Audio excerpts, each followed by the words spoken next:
Well, hello, everyone. It is Dr. Brandy B, and it is Friday. So come on in for Focus on It Friday. Yay, yay, yay, yay, yay.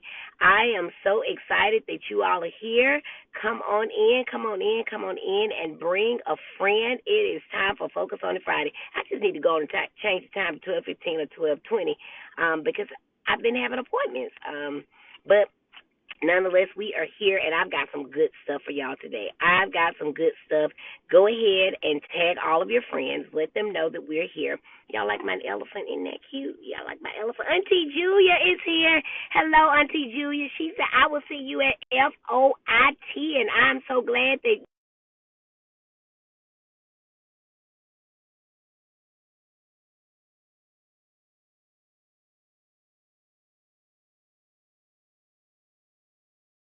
seen you. Looks like my video stopped. There we go. Have not seen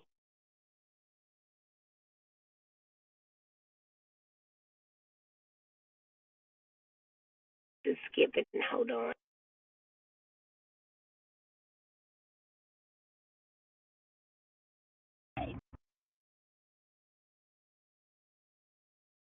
Hear me, and can you see me?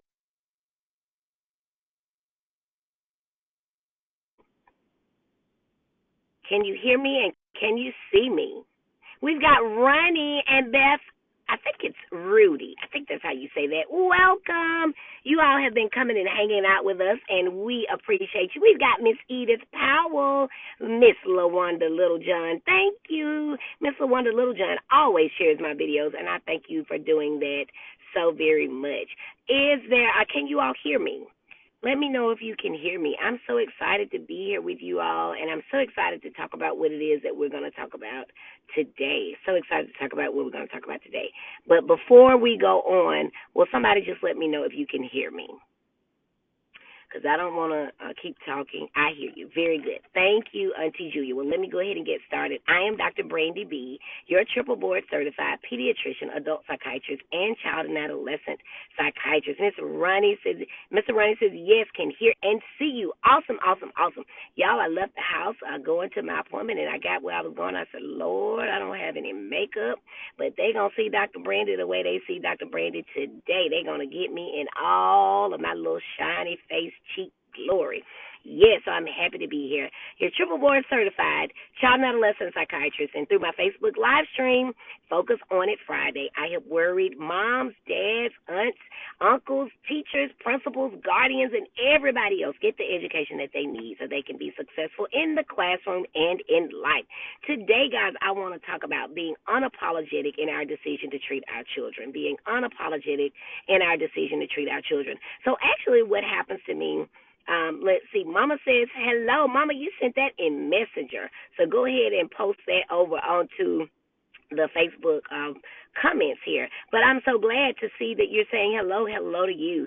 So it always happens, y'all, that I get these calls, right? So let me go back. In my practice, it is my practice that I prefer and kind of select out for people who want to start their kids on medication. That's what I do. That's my gift. I don't want to give you a second opinion on your child exclusively. I don't want to do therapy because I do not do therapy. And so what I do is medication. There's Mommy. Hello. Love you, dear. So I give medication. And so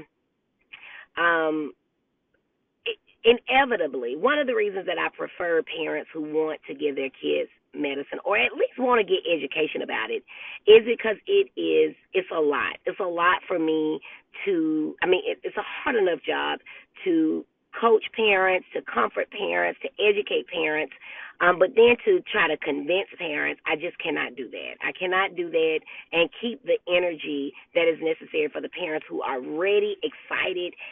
They are seeing the results, and they want to keep going. And so I prefer to select out for people who are at a point where they are considering medication. Well, every once in a while, I'll get a parent who kind of slips through the cracks, or what normally will happen, more likely, is that I'll get a friend who says, is, they know that their kids are doing X, Y, and Z. They probably feel like medications are the next step, but they just want more from me. But it always ends up being what so and so said and what happened to so and so and this, that, and the other. And so this week I said, you know what, I'm going to do a talk about why we should be unapologetic in our decision to treat our children. Now, let's be very clear. You have a choice to not treat your children for ADHD, just like you have a choice to not treat them for a number of other things.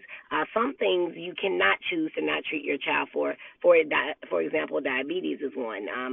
I have called DHR many a time about my pediatrician life, people who do not treat their children appropriately with diabetes, don't do their insulin correct and that sort of thing. You cannot do that. But for ADHD as it is now, and who knows, like that is a battle that would take years to fight to get people to understand that this is just as significant and can be just as detrimental to children's health. But besides the point, let's just talk about what ADHD is briefly for those who may be new. So we've got Miss LaPortia Washington, welcome. Miss Nikisha Tarver, welcome. Miss Chandra Tarver Clark, welcome, welcome, welcome. And Miss Luella says, hello, Dr. Brandy B. Hello, back to you.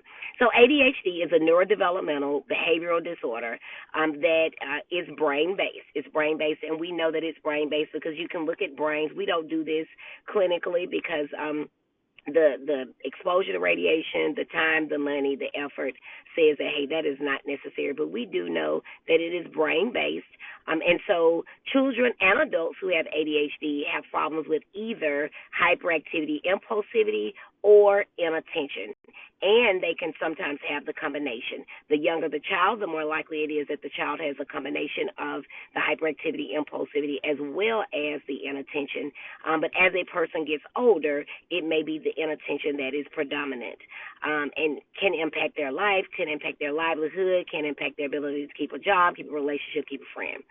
And so, like I said, depending upon the age of the child, where they are in life, what their stressors are, and what other things they may experience, it may be that ADHD has different levels of impact and effect. And so what I want to talk to you about today is giving you 10 reasons that you should be unapologetic in I'm sitting in the park, so I have to look around and make sure people ain't trying to sneak up on me.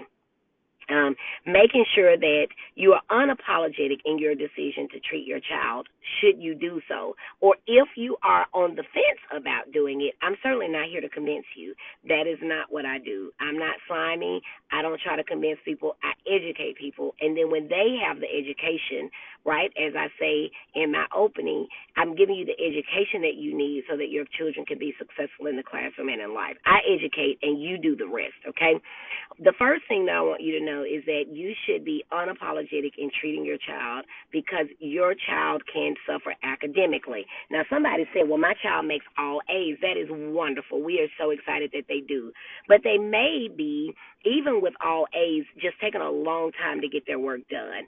So they are making all A's, but it could be at the expense of staying up until midnight, 1, 2, and 3 all the time. Or it could be at the expense of them leaving their book bag, but then you having to take their book bag to school. Or it could be that they are taking their work to school after staying up all night, but then forgetting to turn it in.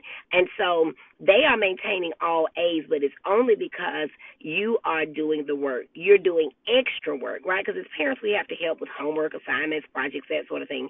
But you are doing extra work, and that child is having to stay awake extra hours in order to get what should take any other child 15 or 20 minutes to do.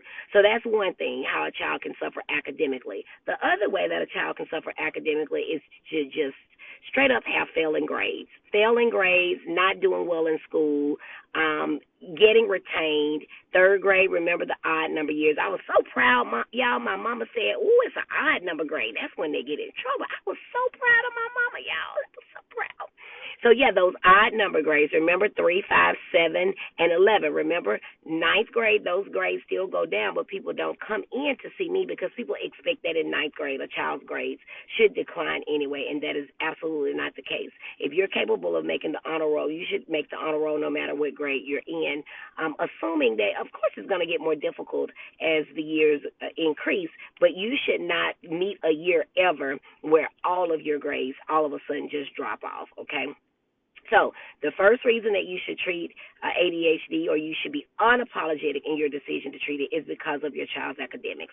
The second thing, and I'm having to look at my list, is you should be unapologetic in treating ADHD because your child is suffering medically. So the first thing, your child is suffering academically. The second thing is that your child is suffering medically. So hyperactive children, they tend to jump off of stuff. They tend to climb on high stuff. They tend to be impulsive and go to get the ball out of the street and they forgot to look both ways. They tend to swallow and chew on things and require medical procedures to retrieve said things that they have swallowed or put in their ears. And so now we've got a situation where they are suffering medically. These are things potentially that they would never have encountered, swallowing things, needing surgeons and ENT to go get stuff out of ears, erasers and the like.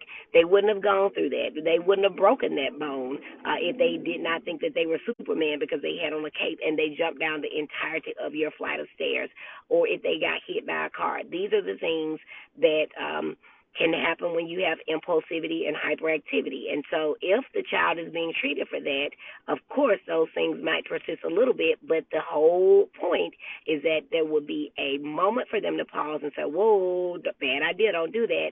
And so medically, that child is going to get better or not have as many risks, all right? So the first thing is that you're going to decrease the risk of academic problems, academic suffering. The second thing, the second reason you should be unapologetic in treating your child for ADHD is because your child is suffering medically. The third thing, you should be unapologetic in treating your child for ADHD because that child is suffering socially.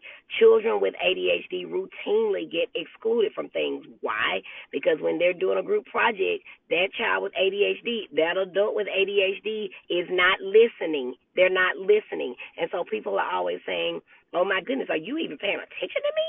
Or they're saying, why did you cut me off? You're so rude. But remember, a part of ADHD, the hyperactive impulsive symptoms include blurting, interrupting, not waiting one's turn. And so that's going to come out socially. And so that means that that child is going to suffer socially.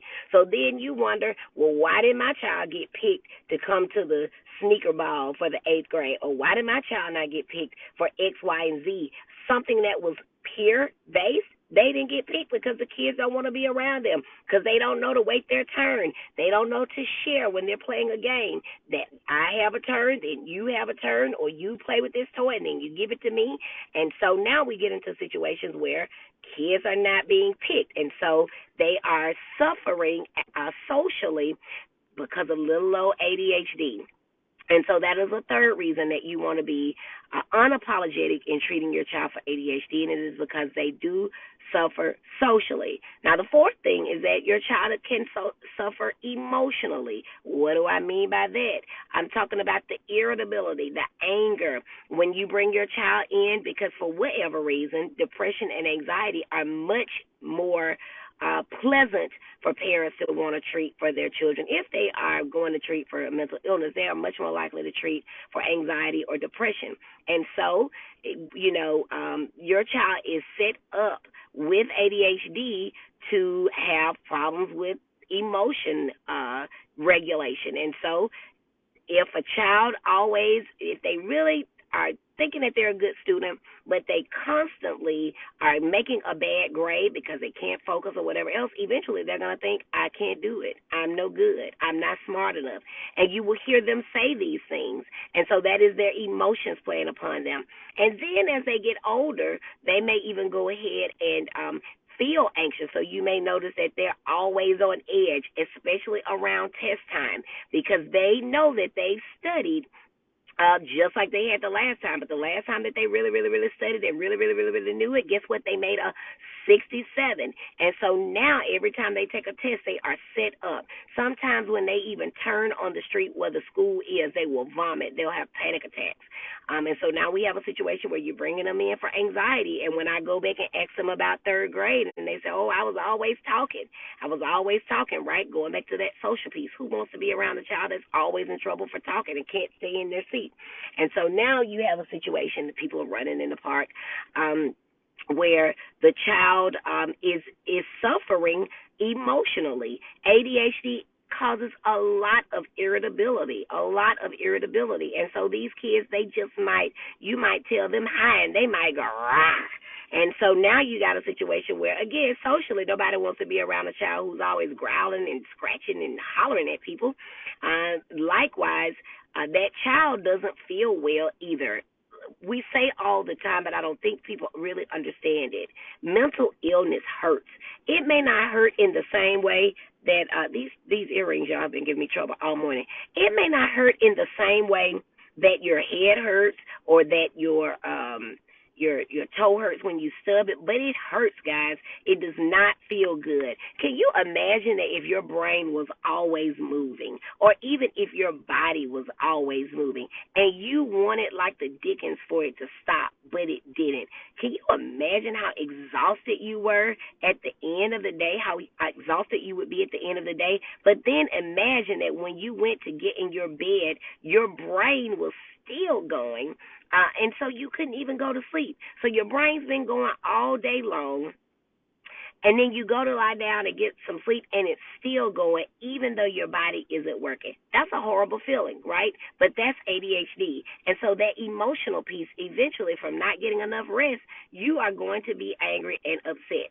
So we're talking about reasons. We got Brandon coming in, my cousin. We've got Erica Harris. Hello, Christina Smith. Miss Lovey Banks. Miss Charlie Amboy, I think that's how you say that. Miss Tony, African Queen, Carter Perkins, hey. All right, Miss Rachel Robinson, Miss Cassandra Abernathy, and JL. Thank you all so much for joining us. And we're talking about a very important topic today. And so it doesn't have to be ADHD that you need to be unapologetic in treating. It could be, unapologetic in getting a divorce, unapologetic in having weight loss surgery. Hello, somebody on here needs to go on and do it, but you trying to figure out what the other people are going to think. What are the other people going to think if you have a stroke and you need somebody to take care of you? What they going to think about that?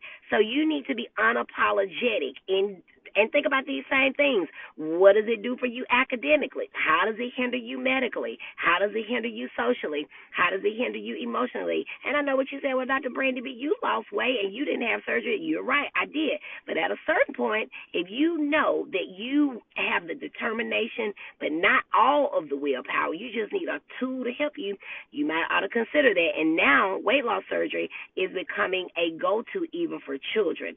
So don't count it out. It works as a tool, right? Does it have risks? Of course, but not the risks that it probably had that have you scared to death from the 1970s, 80s, and even the 90s. All right, so being unapologetic in your decision to treat your children because your child suffers academically, because your child suffers medically, because your child suffers socially, because your child suffers emotionally. The fifth thing, because your marriage is suffering, right?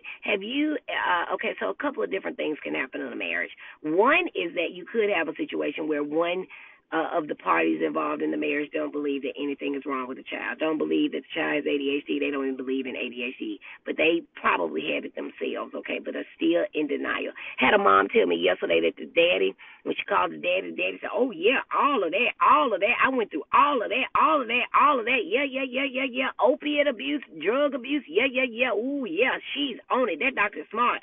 And when the mama said, and she wants to start him on this, she said, ain't no son of mine being on no medicine. Okay, Daddy, let's make this make sense. It doesn't make any, okay? But that was his choice, and so it took Mama from the fall of last year until when they came back to see me yesterday to say, okay, we're ready to do it. We're ready to do it because what my child is suffering academically, medically, socially, emotionally. And so her relationship now with the son's father was also in trouble and was suffering as well. Your marriage can also suffer because, number two, nobody will keep your kids, right? So that's a reason to be unapologetic in your decision to treat your kids because you can't find child care.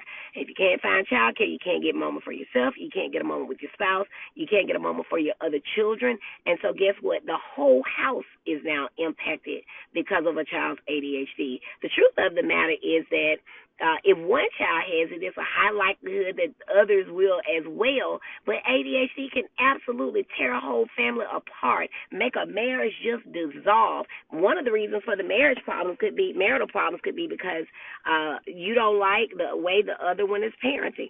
And if that other one has a short fuse because they have, ADHD, then that means that they may be screaming and yelling and up and down and forgetting what they were told to do and hyperactive. And so now you got another child, but they're grown, right? So you got a situation there. And so that's why, if, in addition to getting the kids treated, at least if you can get them treated, then you can have somebody controlled in the house while you deal with the spouse who is still in what? Denial. Okay. So let's come on back. So we're just talking about reasons that you should be unapologetic in getting your children treated for ADHD. Let's see who's come on over here. We've got Patricia Pruitt. Hello. Shelley Studdard. Hello. Miss Paula Moore says, our ADHD children need to be supported. Absolutely. We've got to support these kids, right? And so the school is doing all that they do. Somebody said to me yesterday, oh, my sister-in-law, Erica, said, hello, my beautiful sis. Hello, my beautiful sis. Someone said to me, well, what do you think about these teachers that hint at these kids having ADHD? I said, these teachers, they are not diagnosticians. They can't diagnose it, but you better believe that teachers have been looking at children forever, and they do case studies every single day, and they know when one of these kids is not like the other one. And so what happens? They might say to you, Mama, they can't tell you ADHD, but they can say, Mama, he won't stay in his seat. Daddy, he blurts out all the time. Auntie, he's on the table. Grandma, he's on the floor. And so when they're telling you this, they're giving you symptoms. And then they're going to say, you may want to take him, get him checked out. That's a wink, wink to say help, because we are struggling in the classroom. Didn't even put down that the fact that the teachers are struggling. And people say, well, that's their job. It is. It's also my job. But, as I told you when I opened, the way that I choose to do my job is to do it in a way that causes me the less amount of stress. And that is to see parents who want to who want medicines, who at least want to engage in conversation about it. If I'm not stressed out on my job while trying to do my job, then I'm much more likely to be able to do an effective job with the ones that I can do it for. So why in the world would you not try to make it easy for the teachers? We've all seen in the pandemic that teaching these kids is not easy, right? We were so happy, oh, Lord, when it was time for them to go back to school. So why would we then want to send that child back that was struggling at home with you? You want to send them back to a class and put them in a class with a whole bunch of other people. But I'm going to stop right there. Let me get back to what I was talking about. We're talking about reasons to be unapologetic in deciding to treat our kids, okay? Number one, our children are suffering academically, right? Their grades are either going down or they're maintaining their grades, but it's a struggle. Everybody's struggling in the house. They're staying up late. They don't forgot the assignment. It's a mess, okay? Number two, they're suffering medically. They're doing silly stuff that is causing harm and danger or the need for otherwise would be unneeded medical procedures. Number three, you need to be unapologetic because your children are suffering socially. They're suffering socially. Nobody wants to be around them because they talk too much, they're blurting, they're interrupting, they're rude. That's what the kids say. Also, watch out for whenever your child gets called a bully at school. Bully, to me, until I hear otherwise, because there are some bullies, right? And teachers can be bullies already. I know I love teachers, but teachers can be bullied. But watch out when your child is called a bully, because it could be that your child is impulsive. And these kids with ADHD will impulsively reach out, slap somebody, reach out, hit somebody, reach out, put their foot out and make somebody trip. And then when you ask them, why did you do that? Were you mad at him? Mad at him? That's my best friend. It's like, well, we doing best friends like that? When you're impulsive, that's how you do best friends, okay? And then we've got to watch out and be unapologetic in treating our children because of the emotionality that they experience, the depression, the sadness, the irritability, instability that can come from it. We got to be vigilant. 1, 2, 3, 4, 5, 6, 5 and 6, because our marriage is suffering. So we've got to do that either because the parenting style doesn't match yours, or because it's just too much screaming going on, right? And somebody's got to be treated because they got it from their other parent anyway.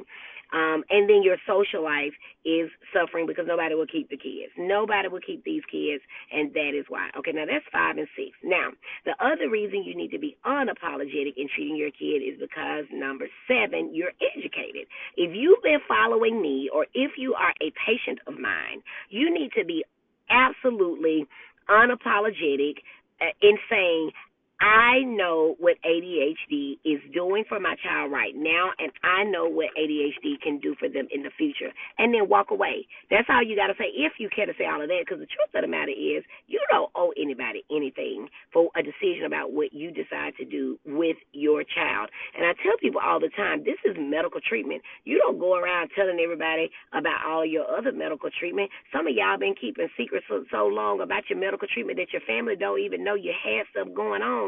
And then you mess around and die, and people say, I didn't know she had that, right? So we know you know how to keep a secret about some medical history. So keep this secret, too, if that is what you choose to do, all right? And that was my next point. You can be unapologetic in treating your kids because you don't have to explain anything to anybody. So this person was telling me yesterday, well, my mother-in-law doesn't want me to treat my kids. Say what now? Say that again. What you say about your mother-in-law? How your mother-in-law know? Your mother-in-law lived 3 states over. How does she know what you're doing to your child 3 states over? Well, say what? Why is your mother-in-law? So everybody, right, in the family can say, this child needs some help. The mother-in-law's scales, when completed, were the worst of any of them. But the mother-in-law said, I don't want no medicine. I don't want you to do that. And so the mother is distraught and torn. Say what? Say what now? Okay. So that's why. That is what prompted all of this, being unapologetic. So you know that your child is struggling academically, socially, medically, emotionally. Your marriage is suffering. Y'all can't figure out how to raise these kids, can't agree. Social life is suffering. Nobody wants to keep them. You are educated, right? So there's no reason for you to question, well, what if this or what if that or what do those medicines do? We don't talk about medicines a whole lot over here, and that is intentional because, first of all, I need something to charge you for because y'all know I got a lot of kids. And second of all, my goal is to help you to understand what ADHD is and is not, what mental illness is and is not. And then you will seek treatment. There are many people who can treat you, but there's only one person that can break it down for you. And so I figure if I can reach the masses by education, then we can find anybody to treat it, okay? Now, so you don't have to explain it. We already talked about that. You don't need everybody's opinion. You need to be unapologetic in treating your child's ADHD because you don't need everybody's opinion. Seeking other people's opinions and their validation only clouds your opinion, your knowledge of what you know needs to be done. If you know that your child needs glasses,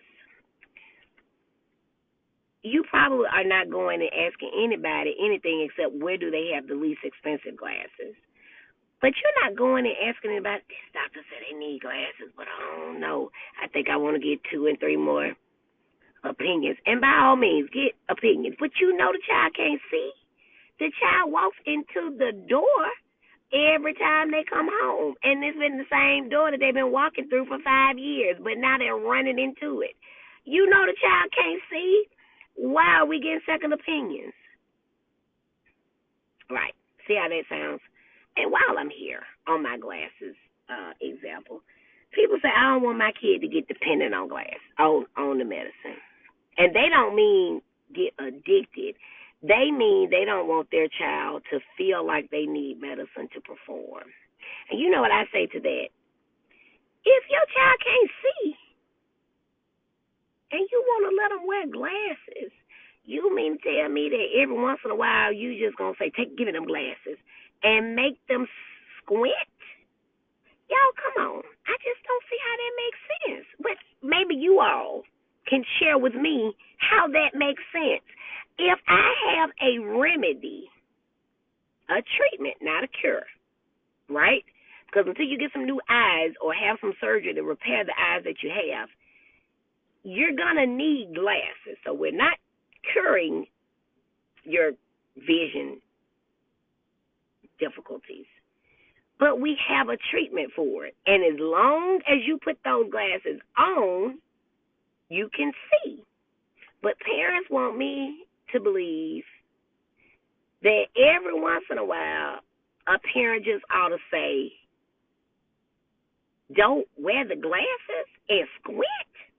Y'all, come on, make that make sense for me. Will somebody please make it make sense? I will let you on. There is a way. I don't exactly know how to do it. I might hang this whole thing up trying to do it. But there is a way that you can ask to join the video.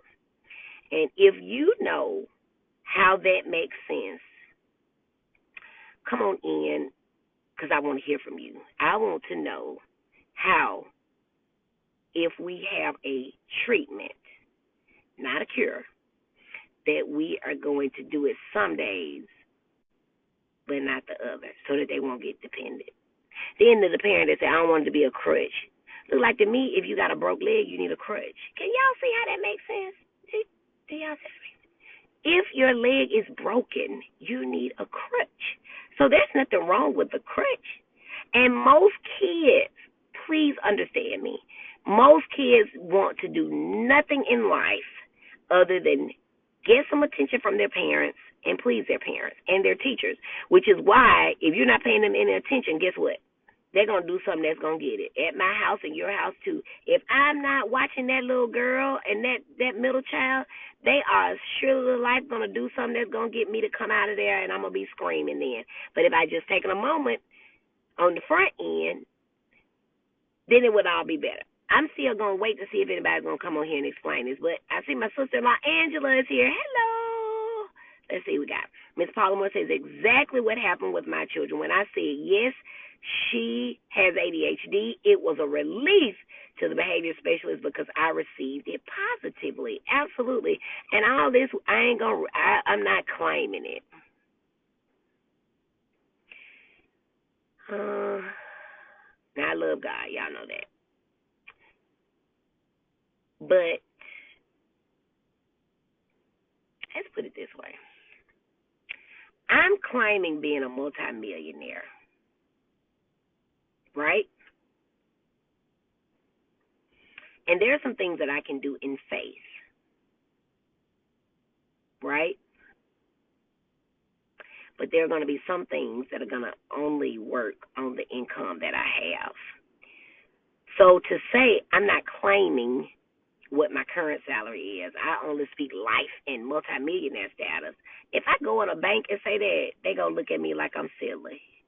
Because they're going to be like, do you have some proof? Right?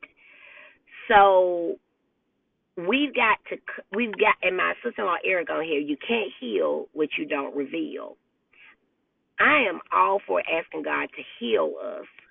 But while we're asking for healing, we can't mess around and die. Oh, good Lord. We've got to do the treatment while we're asking for the healing, because we'll die sometimes. Okay, your kidneys are failing. Yeah, I know I'm a board-certified pediatrician, so I know all this medical stuff, too. Your kidneys are failing. And you're going to say, Lord, I'm not claiming kidney failure. I'm not doing no dialysis or nothing. You got about 14 days for it to be healed. You got about 14 days.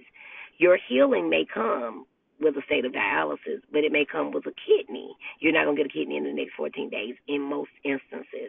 So you better claim needing dialysis until your body is healed. Does that make sense? Let me get back over here to what I'm talking about, because y'all done got me off focus. Miss Dia and Mr. Jeremy Hubbard, hello. Miss Rachel Hodges is here. Thank you so very much. Miss Silver McCord Sims. Hello, Auntie Brenda Rudolph.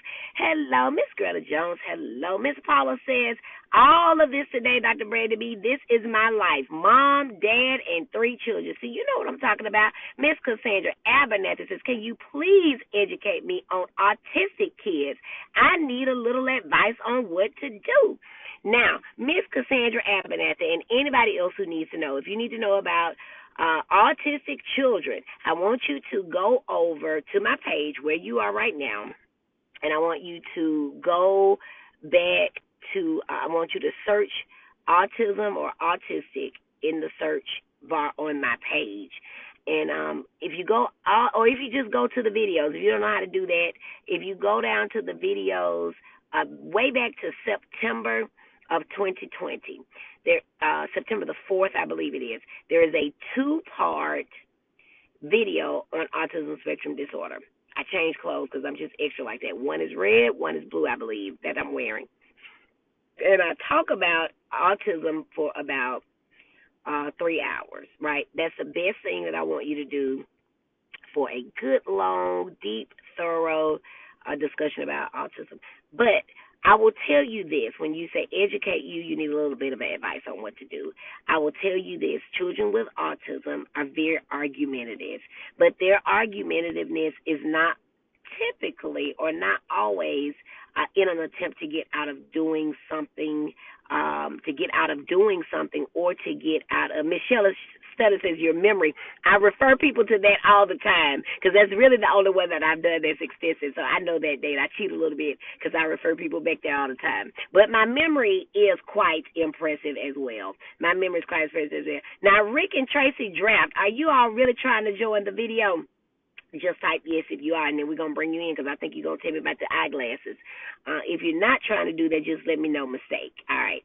Okay, so kids with autism, kids who are autistic, they're argumentative, and you will drive yourself ballistic trying to get them to see things your way. Okay, so real quick, you are trying to get in. Give me just a second. Okay, so autism spectrum disorder is a social disorder primarily, right? So you've got speech delay in development of the speech, can or cannot have that. So there could be no speech, or there could be typically and normally developing speech. With or without eye contact, most people think of a kid and have eye contact, and they do not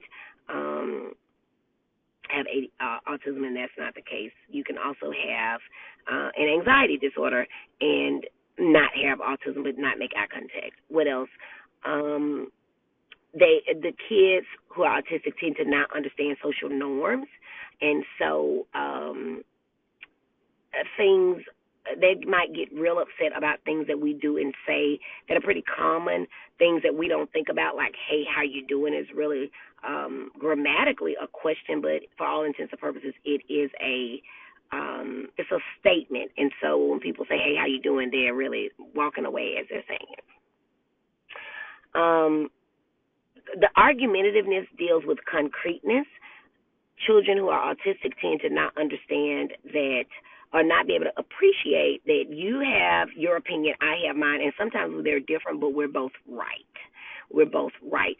Like, if I wanted to go to the right seat of me, one way to get to the passenger side would be to climb over the middle, but another way to go to the passenger side might be to get out, walk around the car, open the door, and sit down over there. Either way, I would still be in the passenger seat. Children who are autistic tend to not be able to see that there's a different way to do it, and so they tend to believe that their way is the right way and the only way. And so you can get into these real long knockdown drag outs, and they can get really upset sometimes about the fact that you are not right. And you're like, well, your way may work for you, but my way always also works for me. And the question was, how do I get over there? It wasn't which way is right or best or whatever else, because those are opinions, but we both got there. Then there are neurologic things like toe walking, hypersensitivity to sound, so covering up the ears, hypersensitivity to light, not wanting to be in a room with bright lights, touch. so oftentimes kids who are autistic will not like tags in their clothes, so you got to cut them out, or you got to buy tagless uh, shirts and undershirts, seams and socks. And so a lot of times we as parents, we normalize things that we do because we don't even realize that we're doing them. We're like, no, you don't care about tags in the shirts. And then you're like, wait a minute.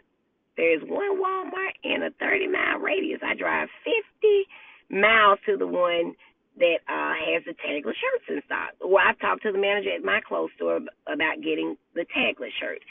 So those may be things. And then textures as far as foods. So some children may only eat soft stuff, macaroni, mashed potatoes.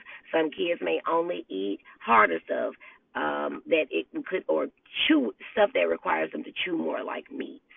As far as tips, because you said I need a little advice on what to do. When it comes to the argumentativeness, get yourself a rule about how much you will allow, and say maybe, okay, we're going to talk about this for 2 minutes, and then that's going to be it. We can't talk about it anymore because you think you're right and I think I'm right. What you don't want to do is get into a you're wrong sort of thing with them.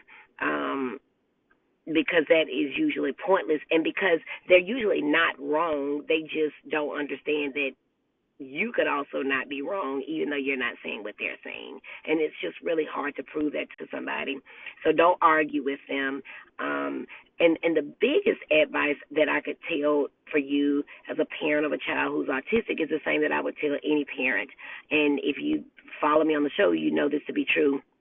Parent the child that you got and not the one that you prayed for. And I don't say that with any disrespect for your prayer. I'm not saying your prayer didn't get answered. I'm not saying anything about what God did or did not do, but I'm just saying that no two kids are the same. My kids all have the same mother and the same father, and they are very much unique. And so what I have to do for one to parent them, I may not have to do all that for another. And then that baby girl, y'all know she just needs, she do her own thing. And so she needs some more, but she's also very gentle in some other areas. And so I just have to make sure that I'm not trying to take a circle child and put them into a square hole, because it's not going to work. Either I'm going to have to flatten the circle out, and sharpen the edges, or I'm going to have to turn that square hole and curve it so that a circle fits in. And the point is that you are much more likely to make the square become a circle, meaning to change yourself, than you are to turn that circle of a child into a square. It's just not going to happen. You're not going to convince them any more about your belief than you are going to about convince, as they going to convince you about yours. And so it's much better to just say, you know what? He needs tags with our shirts. We're going to get tags with our shirts. That's just what we got to do for this kid. But saying to him, all your other brothers and sisters wear tags, you're going to wear them too. That's not who your child is. And so we're making them uncomfortable. Take him at his word, or her at her word. Eye contact hurts. So what we don't understand, old people, grandparents, when you say stuff to kids like, look at adults when you're talking, they will actually tell you, if they have the words to tell you, it hurts. Making eye contact hurts. And so, again, we talked about this before, mental illness hurting. So just be careful that we have names for this stuff now. People say, well, we ain't had no autism. Well, yes, we did. We just didn't know what to call it, and we didn't fully understand it. But now we know that these kids don't want to hug you because being hugged is a sensory thing. And so they're like, and you're trying to make them hug Great Uncle Joe. Great Uncle Joe is still going to be okay, but do not make your child uncomfortable because Great Uncle Joe wants a hug. So follow your child's lead. Trust your child in whatever symptoms that they're having. Don't argue. And now there are some things that you need to argue about. You need to be firm. Don't put your hand on that hot stove. Okay, that's a safety issue. But anything else outside of that, let that child be that child. He still needs rules. She still needs rules. But just be understanding and respectful of the fact that they have their likes and dislikes and quirky symptoms just like you and I do. And so if you do that, it's going to make for a much better life for you, because the child don't really care. They are so happy arguing with you with a straight face, and you are just having your head blow off. The top is gone. And so if you can do that, it just makes life very good for everybody involved. Hopefully that helped. Let me know if that helped. We got Miss Sandra Key, we got Patsy Barnett, Rick and Tracy. I'm gonna bring you in. Shelley Stutter. We got Charlotte Stewart. Hello, hello. And then we got Renee Mitchell Ingram. She says, "Oh yes, sometimes I don't think crazy is the word. This is B knows I know." Angela Bowler, the duck story goes along with that also. All right, so let's see. I'm gonna bring that in. Send your request back. Oh, okay, Renee. I don't think that's who wanted to come in. Draft.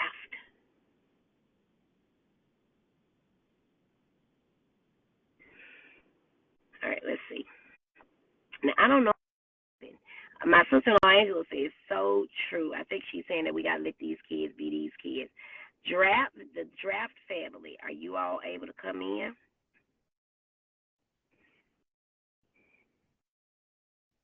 It says adding, but I don't know.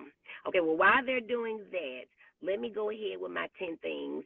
And the last thing, we got down to the last thing about why you can be unapologetic in treating your child while the drafts are trying to come in, and that is because you're a great mom. You're a great dad. And so everything that I've said today is the fact that you're here with me on a Friday afternoon. You either snuck in the mop closet at work, or you took your break and went out to the park, or you're just at home enjoying a nice day off. You decided to spend some time with me, even if you're watching it on the replay. Hey, thanks for watching. You are here because you. So I'm gonna. Okay, so no answer. So it canceled the request to the draft. So if y'all want to come back, come on back. Um, but you're a great mom, right? So, that's a good question. Is there a connection, Ms. Paula Moore says, between ADHD and narcissism? Okay, so narcissism is a personality disorder, right? There are about 9 personality disorder. Narcissism has to do with, again, so the layman's way of describing narcissism is to talk about someone who's full of themselves. A narcissist clinically is someone who defies social rules, doesn't take care of their responsibilities. So child support, they break the law, they disregard other people's feelings. So in some ways the layman's term is correct, but not exactly fully.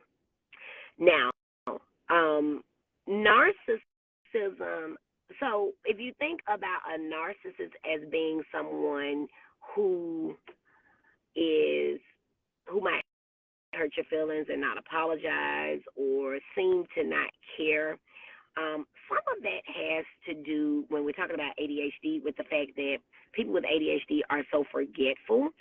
So talking adults, they're so forgetful that they have come to use certain defense mechanisms.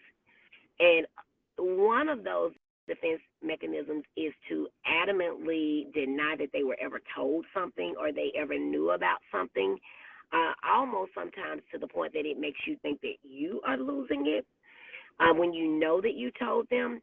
And that is a defense mechanism to basically account for the fact that they forgot. So if I can convince you that you never told me, then I didn't forget.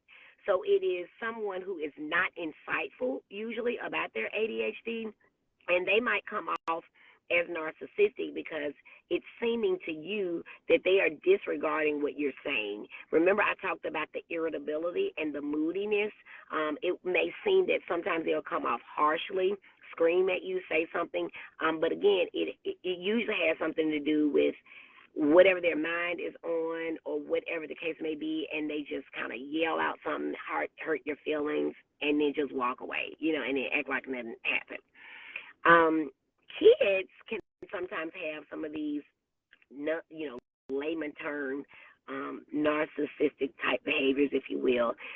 because usually ADHD, or a lot of times ADHD, can be associated with oppositional defiant disorder. These are your kids who are argumentative, defiant, oppositional, easily annoyed. They annoy others. They blame others for their mistakes. They're vindictive, and they tantrum when they don't get their way. When they are tantruming, they can say awful things. I hate you. I don't love you. I'm going to run away. I'm going to get a new house. I'm going to get a new family. I'm going to set you on fire. I'm going to cut you while you're sleeping.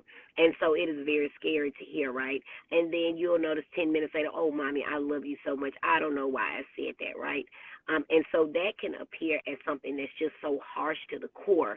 I don't know if that's what you mean when you say narcissistic, but those would be things that I would think of as things that could definitely be hurtful to someone who you love. And you can understand that that's a very scary thing for parents to hear, that their kid is going to kill them, set everybody on fire, or for them to hear, I don't love you, when we do all we can as parents to care for our children. So let me know if that's what you got. But anyway, we are going to start wrapping up because I've kept y'all too long. We've been on here about an hour, and y'all know this is just fun for me. I could do this all day long. And you know, I've been up since 6 o'clock. I saw my first patient at 6 this morning.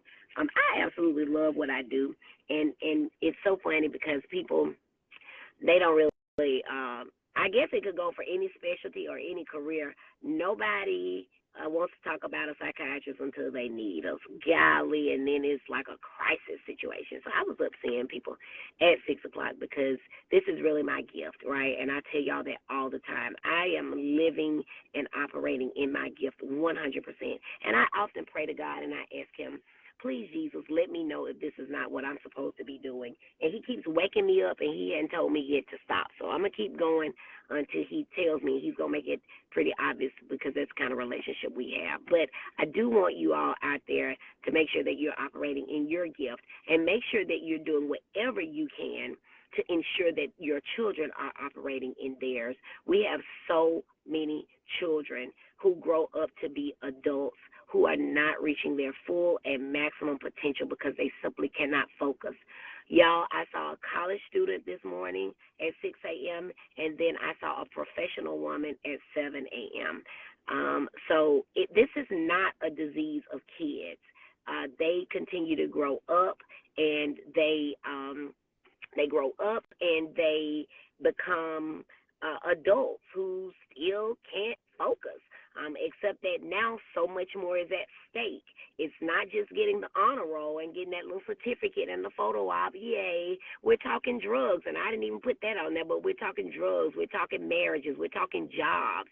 We're talking driving recklessly. We're talking adolescents who wreck at least in total one car. And then they call me talking about, can we get a letter from you? No, because I hadn't seen you since you were in the 6th grade. I don't know what you're doing. No, you can't get a letter from me. You better try Jesus because I can't help you. We're talking people who grow up, and you just wonder if they are abusing their wife and their kids because they snapping and growling at everybody else. This is real life. This is real life. ADHD is absolutely nothing to play with. It is nothing to play with, and the reason that I'm here on Fridays, even though I be a little bit tardy sometimes, is because I want you all to understand what it is and what it isn't. Once we get educated, we are dangerous as parents, as educators, and as everyone else. And so just real quick, we talked about reasons that you should be unapologetic in treating your kids for ADHD. Number one, because your kid is suffering academically. And that could be either their grades are declining, or it could be because they're keeping their grades up, but it's at the cost of them staying up all night and losing sleep. Number two, unapologetic in treating your kids because they're suffering medically, being reckless. 3, they're suffering socially, not having friends, people mad at them.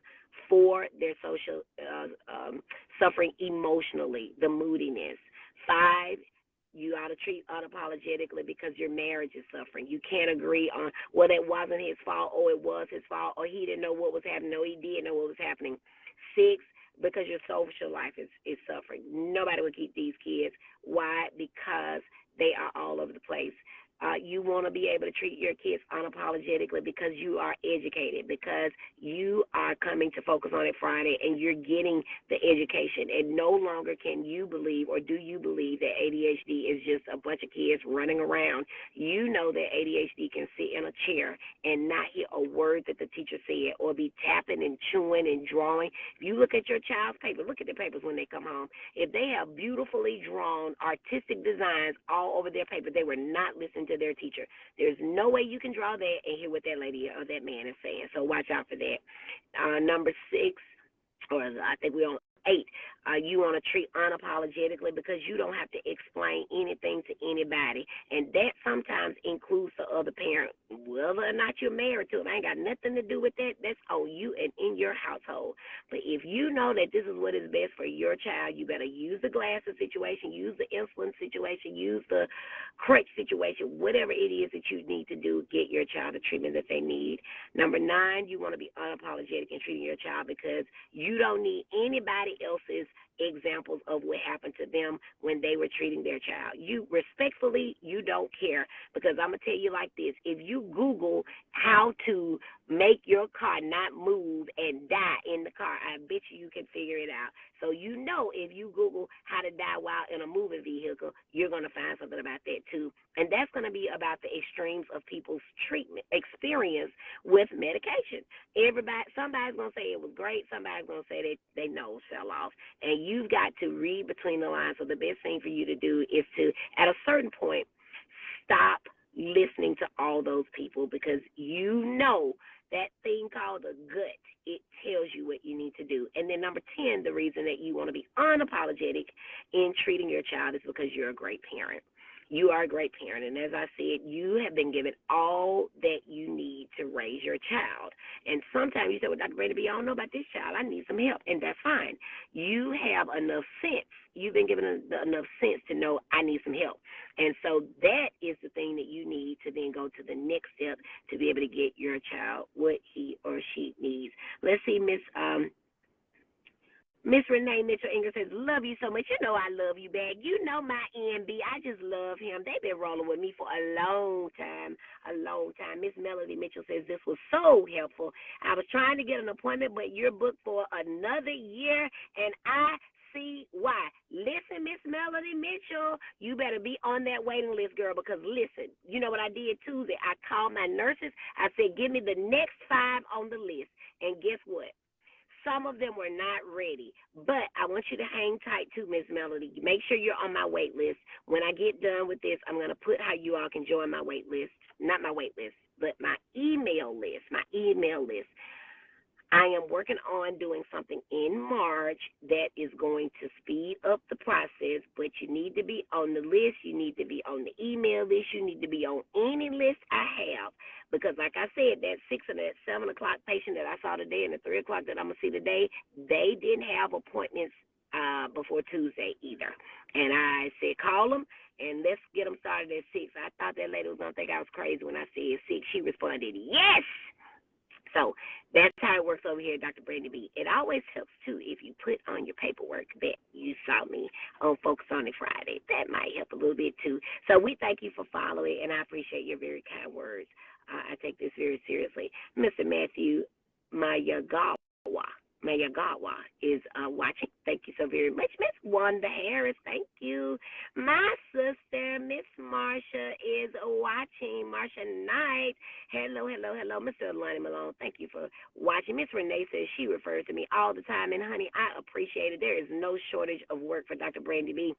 Mr. and Mrs. Ronnie and Beth, they said thank you for the information. They were so helpful. Love to listen to you. I appreciate you all so much. You all are just magnificent. Rachel Robinson, I sent a referral in for my kids. Okay, hold what you got. Stay on the list. The list is going to move fast. The train going to take off. Anybody not at the station will get left. And I don't know when I'm going to do that again, because I am going to slowly stop seeing patients, right?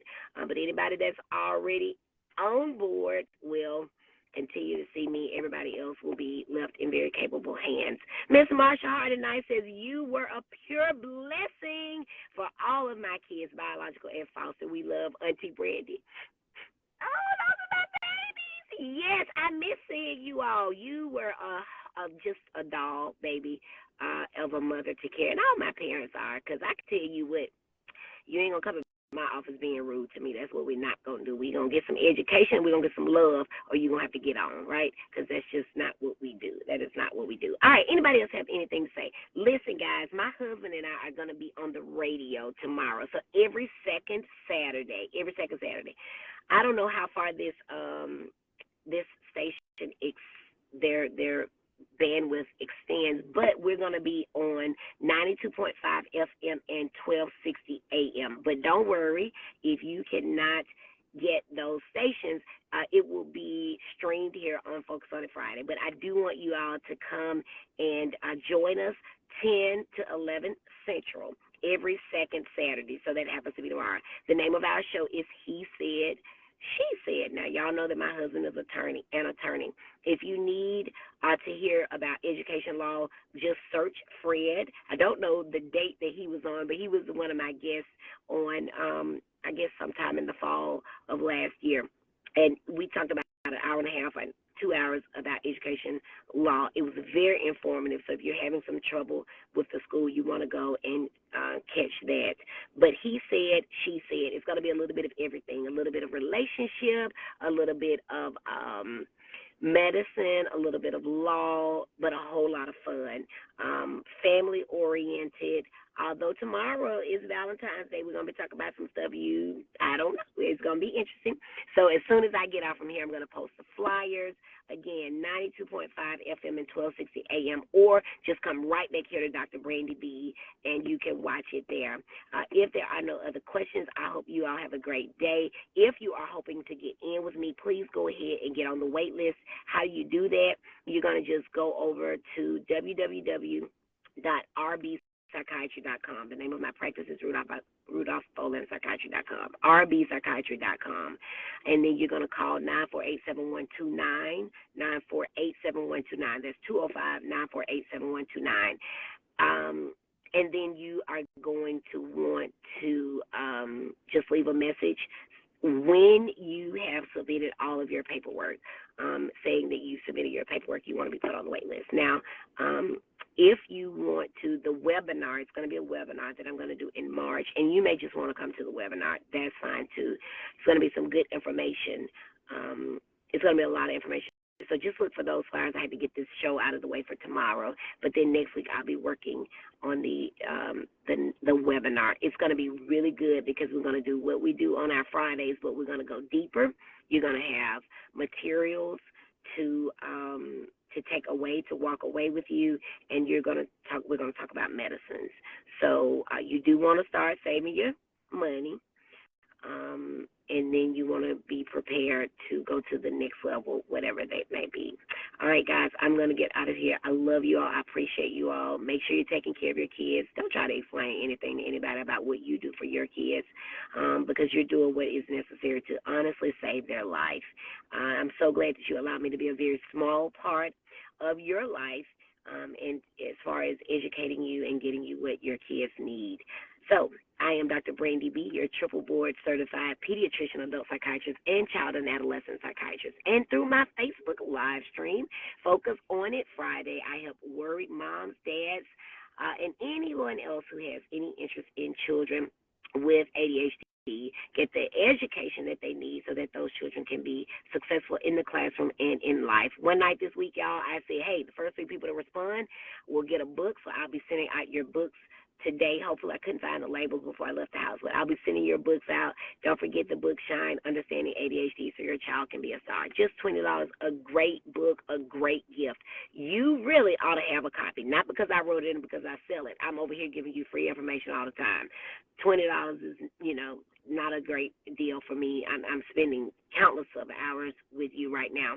But because if you're eager for the information, it is definitely great for you to have it so you can thumb back through, look at the statistics, see the medications, and all of that stuff.